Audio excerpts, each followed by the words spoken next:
In 1988, TSR, the first one, not that one, or that one, released a game called Buck Rogers, Battle for the 25th Century. It was a release to tie in with the media juggernaut that was the Buck Rogers franchise, fresh off the heels of its 1970s TV series being cancelled only 7 years prior. The game is an extravagant platter of pieces.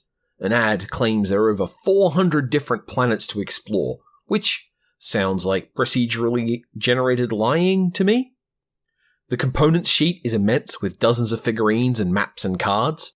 It was credited to Jeff Grubb, a prolific author of the time who was connected to settings like Spelljammer and Dragonlance, not to mention the Brothers' War period of Magic the Gathering. Magic the Gathering? That's not a TSR game. That's strange. That's a surprise tool that can help us later. I haven't played Buck Rogers' Battle for the 25th Century, by the way. I did entertain the idea of actually buying a copy of the game and playing it, but Then if I did, I'd have this thing in my house. Okay, so I don't own the game, haven't played the game, and don't want to. Why then am I bringing it up? What is it about this game that warrants the attention? Well, this game is a gemstone of history about TSR games, the much vaunted cradle of international success and Travis McElroy delivery system, Dungeons & Dragons. This launched in 1988, a year before the release of the D&D that we now call 2nd Edition, and you might find yourself wondering why a tabletop RPG company might spend money and effort and talent on producing a game, a really big, elaborate, expensive game, for a media franchise from the 20s that had just collapsed in the late 70s.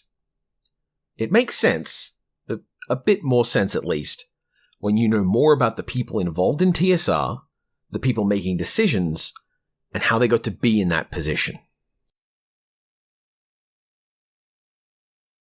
You might be the kind of person who's used to the idea of being sued on the internet as being a punchline for someone who doesn't understand how the internet works.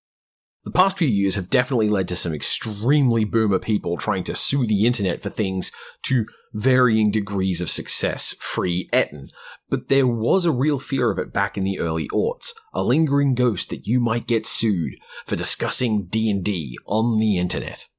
That sounds ridiculous, right? But it wasn't. This is because there were credible reports from newsgroup and forum managers who had been contacted by TSR representatives back in the early 90s demanding they take down conversations about THACO and other components of the then recently released 2nd Edition rules. It wasn't that we know anyone who was sued, and thanks to bit rot and general depreciation of the internet, it's hard to find any specific examples, but people were getting angry emails about daring to promote D&D to their communities. And this was the product of the actual company that made D&D.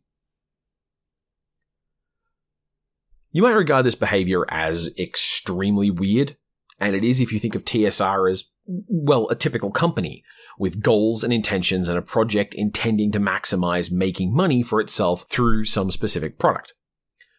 But if you think of TSR as a collapsed together mishmash of company parts being mismanaged in a confusing heap because people were winging it most of the way for 10 years, then it makes a lot of sense. This was during the time when TSR was under the control of a woman named Lorraine Williams. Who, you ask? Well, Lorraine Williams was a well-off woman who was an experienced business administrator. She had a history running a variety of businesses, and she had a fair degree of family money. That was why she'd come on board to TSR in the first place, at the behest of... well, we'll get to that. I'm a little cautious about going too hard on this, mind you, because this is ultimately a dude dumping complaints at the feet of a woman, which is never a place I feel good being.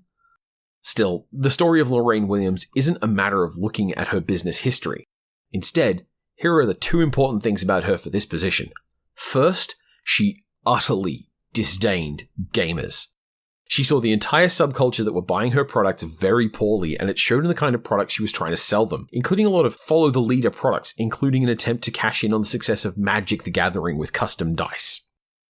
But the other big and extremely weird thing is that Williams is one of the heirs of the Buck Rogers intellectual property. Yeah, the old 1920s sci-fi adventure comic that is why we're here. TSR had some Buck Rogers products. and she received direct benefits from their sale. And now you remember how this video started. Simply put, sales of Buck Rogers properties or D&D properties were the same to TSR's bottom line, but Williams got royalties for sales of Space Boys and not Fangy Beasts. If you treat games as products like beans and pizza, and you see them as largely fungible, there's no reason to see a problem with pushing Buck Rogers over your existing D&D line. And if there are ways you can drive your market from one property to the other, why wouldn't you do that? And Lorraine Williams, again, was not thinking about TSR as a game-making company, but instead as a product-making company. During her control, rumors said, staff were banned from playing games at work, and while there's no hard proof of that, there is a sign that a lot of games and books were being made and released with no playtesting. Okay, so TSR was run into the ground in the last by someone with business acumen but no respect for the player culture and for personal reasons, and there are court records to prove that. How did someone like that get in charge of the company, though? The political juking around this goes in some weird stages. The typical way to express it is that Kevin and Brian Bloom sold their stock in TSR to Lorraine when they cashed out of the company and made Lorraine the head of the company, an act that enraged Gary Gygax because he believed he'd had a verbal agreement with the Blooms to get their stock. This was in response to a leadership vacuum that started when the Blooms were brought in after the shocking death of Don Kay, one of the two founders of the company. See, Don Kay had a medical condition that he knew might kill him, but he didn't tell anyone about it, especially Gary. That meant that one day, he called off work early and then a few days later, people get word that he died in surgery, and they didn't even know he was having any. The Blooms come in to bring in money to support the company, and then, as lead shareholders, they start trying to do things to make the company more successful. Their idea, and I swear I'm not making this up, is an attempt to corner the market on D&D themed latch hook rugs, as they saw an overlap between the D&D player market and the hands and arts and craft market. This didn't go spectacularly well, and the result was driving the company deep into debt. Like millions of dollars of debt for a company that could not handle those kinds of numbers. And this is after the company had a cash infusion from when they hired Lorraine Williams, now vice president of the company, into an administrative position, which was a decision made by Gary Gygax. This story is bananas. It goes some extremely weird and wild places, and it's mostly a matter of public record thanks to all the goddamned lawsuits. And look, here is the full timeline of D&D. And here, in that timeline, is the full lifespan of TSR. And here in that is the time when Gary Gygax was involved. That means all of this was after he was done, and the periods of the game's greatest success, when there were the most players playing D&D, are pretty much all around now, which means we have this illusionary image of this guy being incredibly important to just an early period of the game. You can see it as him being the instigatory event, but even that's not true. See, we think of D&D as starting here in 1973. But it didn't.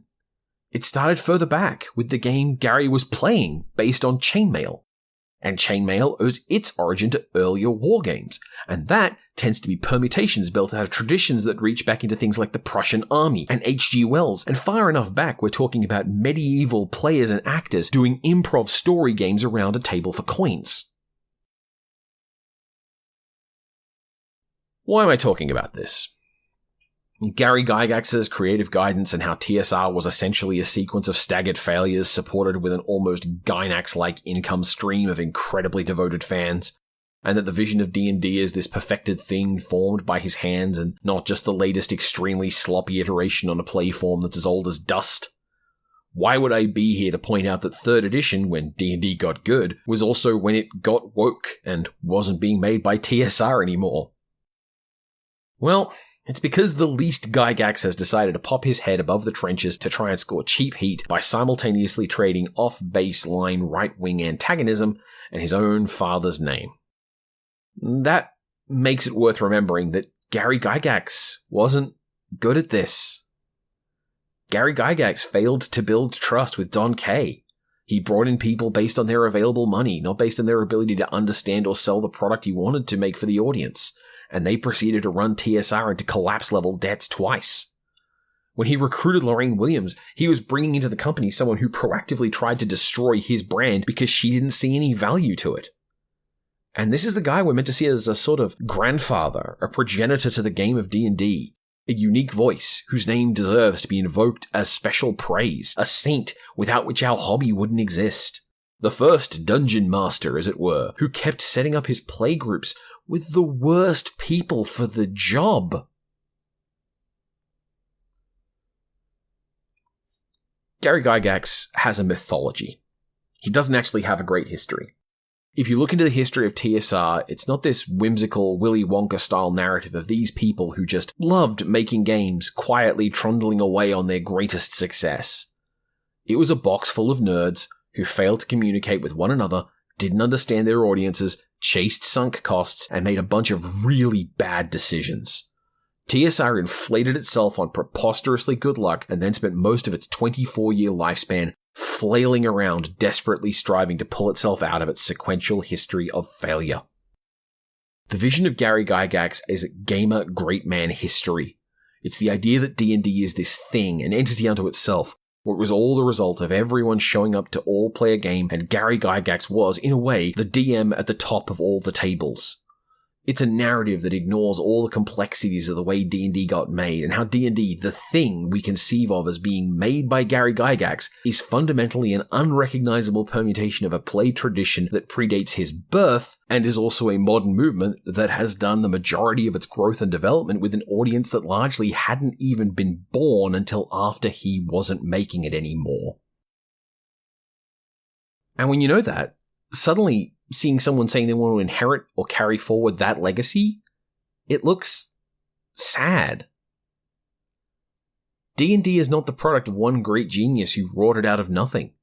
It's a colossally complicated mess of pieces that relies on creative people and logistically minded people and empathic people, and every single DM who has ever run the game is part of why D&D is a success, is part of how it has moved forward, and so too all the players, the good ones and the bad ones, the ones who want to share their stories and the ones who are embarrassed of how they behaved and never want to hear about it again.